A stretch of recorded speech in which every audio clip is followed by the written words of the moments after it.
biggest effect of the tone of voice that the listener will receive is whether it's connected to your body or not. Any voice that's not body connected is not going to be efficient to listen to. If your voice is connected to your body, you're not going to really get to the gut level of being trustworthy. I think the best way to start becoming aware of your voice is maybe by recording yourself and listening to it, although that's a little bit brutal. And also, when you are having difficult situations like presentations, meetings, phone calls that are hard for you, if you start trying to notice how the voice works for you. In a perfect world, before you give a presentation, considering your voice, you will have done some homework of connecting your voice with your body. One of the quick pills you can do is to do a breathing exercise and to just have a calm moment. Anything that connects you downwards is good for the voice. So a worst kind of panic scenario when you're up there talking and you're losing it is to have a breath and imagine the breath comes from the soles of your feet. Anything that connects you down, Mama Earth will take care of it. I think it's safe to say that in any business setting, all the balance is so much more on content than on the voice. So whatever you can do, you always want to just go back to thinking of how are you delivering it. When you're giving a presentation to your employees or your team, they're actually just sitting there like a 4-year-old scanning. What is he really saying? What's the real message? And if you think about that a little bit more, you want to make sure that you're actually in balance. We believe what we see. We believe what we hear. We don't believe what people say. It's difficult to translate into words the effect of a full body voice because it is non-verbal. It means it doesn't really come through the words. It comes through the just sound of it. But the feeling is very palpable.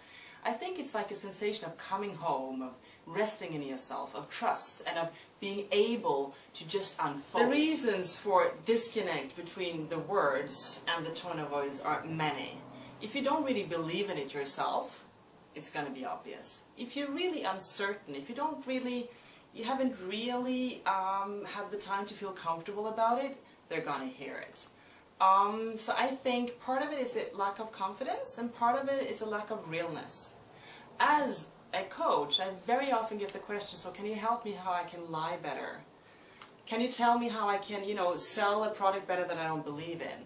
And actually the answer is get yourself a new product.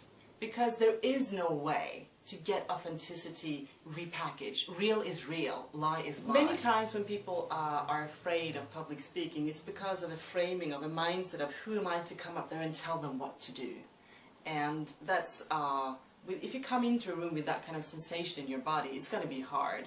So if I have one easy thing to say that might help is kind of reframing it and saying, this is actually your chance to share. So if you change the framing from, I need to go there and impose something on them and tell them something, who am I to tell them?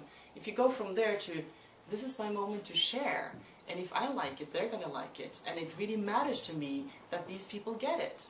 Then it becomes a matter of sharing and of caring as opposed to imposing. And that mindset can actually take away some of the pressure. So the question about whether everybody has a natural voice, I would like to say, I've met a few people who have like a vocal condition, like a disease where the vocal cords are attacked or something is heavily affected physiologically.